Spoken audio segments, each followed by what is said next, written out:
Back on trail. It's been a little bit.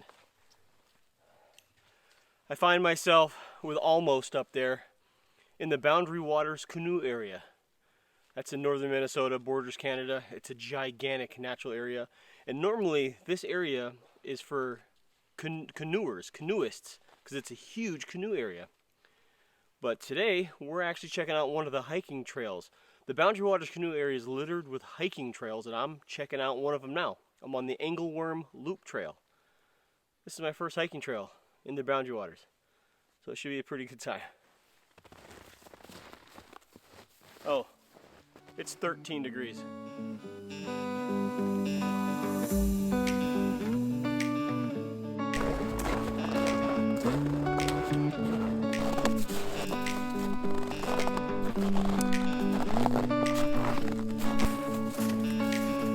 Super sketchy.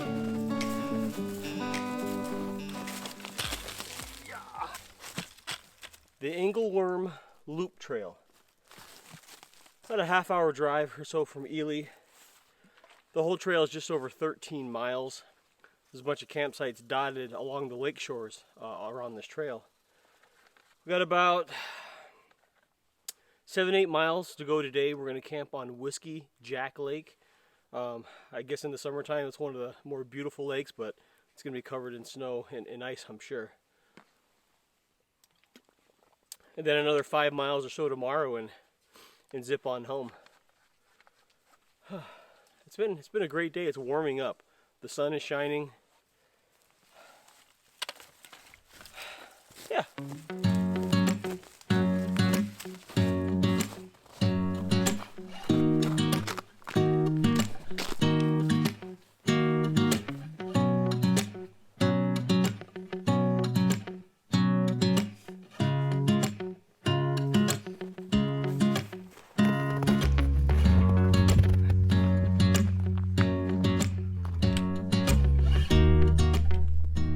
Why do I do what I do?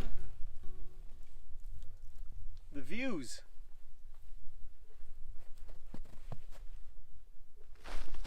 It's turned into an absolutely fabulous day. It's warmed up quite a bit. Boundary Waters trails. They're not marked except at the trailhead. So be sure you got a good map, or you can download an app called Gaia. And you can, it's like $20 a year, but you get very detailed maps on all these kinds of trails. You know, these trails aren't on gut hooks or anything because they're not frequented very much, but having a resource like that on your phone in addition to a physical map, that's probably a good idea. I am joined on this trip with Midwest Backpacker back there. Ooh, buddy. He mentioned he was going to come up here, and I kindly invited myself. He loves me. But it's a winter wonderland. I'm loving every second of this. The first segment coming in is basically a portage, or as we say down in the States, a portage trail. This is where the loop actually starts. Now we're gonna go clockwise, so we're gonna continue towards the left here, walk around the lakes, and then we'll end up coming from that way. Now you can do it either way, just so you know, this is where it is.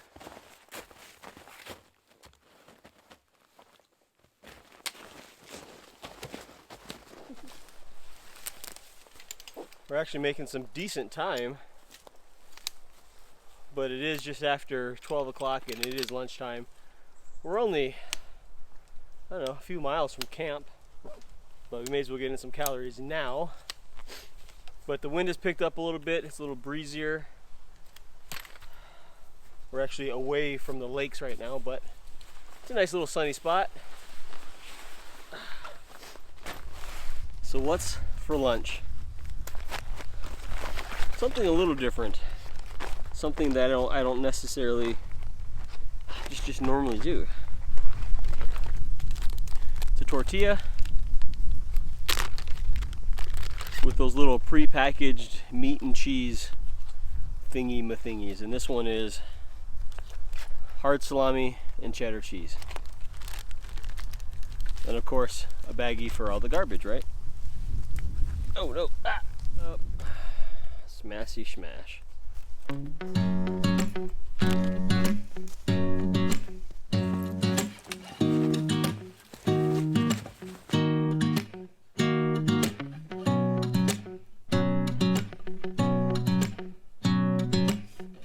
Rounded the lake, now finally heading kind of back the way we started because our campsite's just ahead, but we came upon this overlook. I didn't realize we were quite this high up, but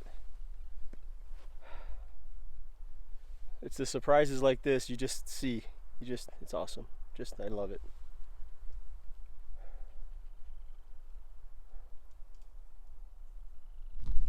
Whee! Made it to camp. It's pretty breezy over here. The sun's going down. Got a fire pit over here. Might set up my hammock kind of in the woods off the lake a little bit, but there is some open water. Check out this view.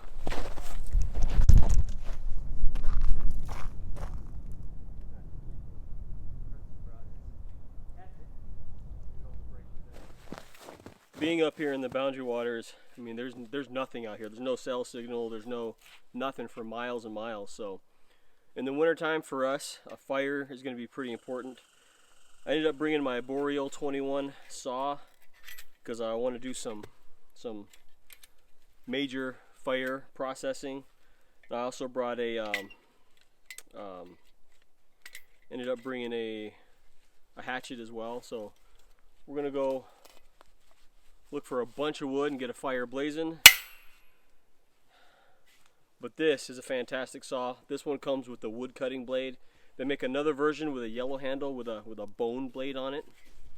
But this is going to keep us warm tonight.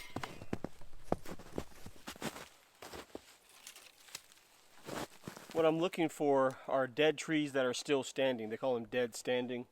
They're going to be a lot drier because most dead things that are sitting on the ground are going to have snow and just collect moisture from the ground and usually rot a lot faster.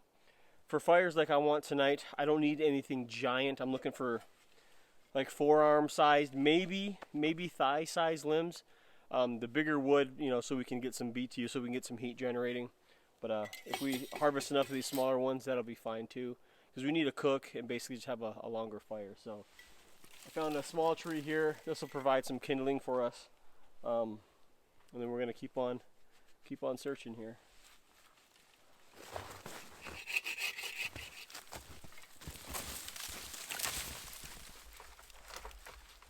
This one's perfect. It's about that forearm size. It's got a big crack in it, so it's really aged and seasoned. It's got a bunch of little twigs and limbs on it, so that'll work for kindling and such. Whew. Yeah, this will do good. Oh, I think it might be already. Oh yeah, look at that, no cutting required. All right.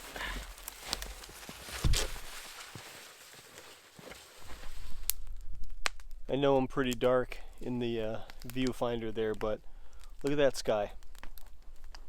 Out over a frozen lake. This is Whiskey Jack Lake in the Boundary Waters Canoe Area, underneath some of the most beautiful heavens you could ever see.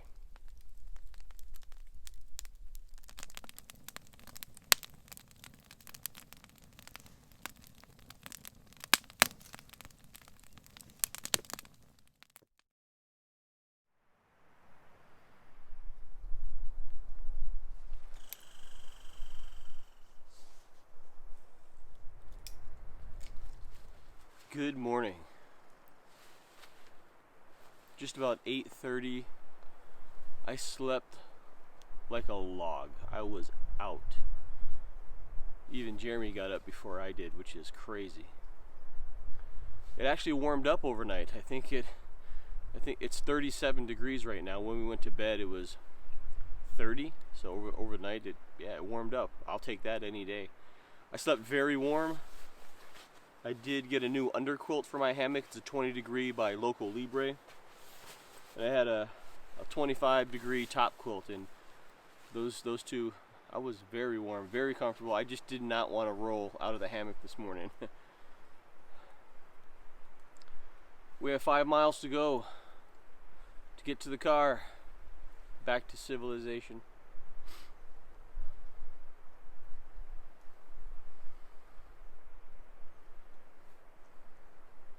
Okay, let's go.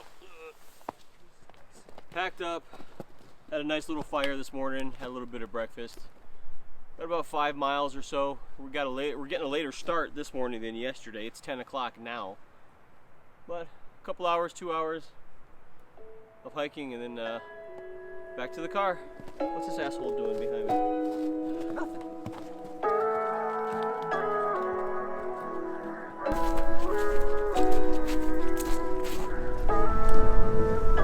Wind has really picked up. Got a pretty good pace going. Got the internal engine rolling, so I'm generating some heat and getting warm. Yesterday, when we got to camp, my feet ended up sweating a little bit. Maybe some snow got inside my boots, I'm not sure, but my feet got pretty cold. And oh, little bridge. But Jeremy was able to, he actually brought some spare shoes. So I was able to use those, which was nice. Where are you taking us exactly? I'm just swimming around the tree there. This is the trail. You getting us lost again? Me? That was you yesterday there, buddy. Not a chance. Thanks to me and Gaia, we were on track.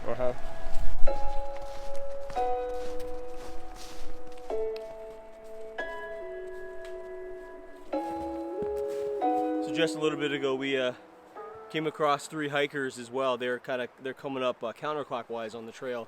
So we're not the only crazy lunatics to be hiking out here in the wintertime, and there's 3 others. And I think they're camped right here. I think their tent is right over there, and they might be just day hiking today. But it just goes to show you, in Minnesota, it could be winter and snowing and windy. It doesn't really stop us. You still got to get out. You still got to live life. Almost done.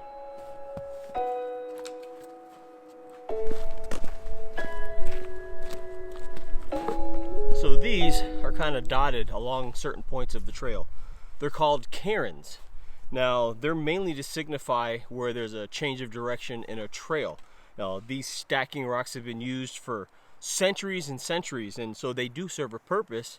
But I know a lot of first-time hikers see a lot of these stacked rocks everywhere, and a lot of people consider it trail graffiti. It's a leave no trace kind of thing. God damn it. See, now I gotta do the whole thing all over again. Come on! But there's a giant debate on whether it's cool to stack cairns or not. There's a lot of people who hate them and they knock them down. Where do you stand? Are you for people randomly stacking rocks? Do you hate it? Let me know down in the comments below. I think as long as they're necessary for trail directions, cool. Stacking for the sake of art, I'm indifferent.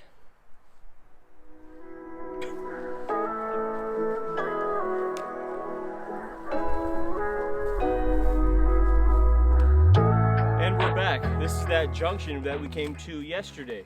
We went there yesterday, we came from there today.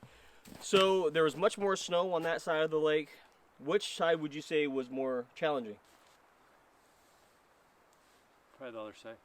Yeah, I think this side of the lake, going off to the left, I think that was more challenging, more snow over there. But the trail overall, moderate, not difficult, not easy. I'm real curious to come back when there isn't snow on the ground and see what it's like. Yeah. So I'm not sure if the snow made it easier or worse, but both. Both, yeah, probably. But a mile and a half that way to warmth and civilization and food, and I could go take a poop and change my clothes and clean my butt.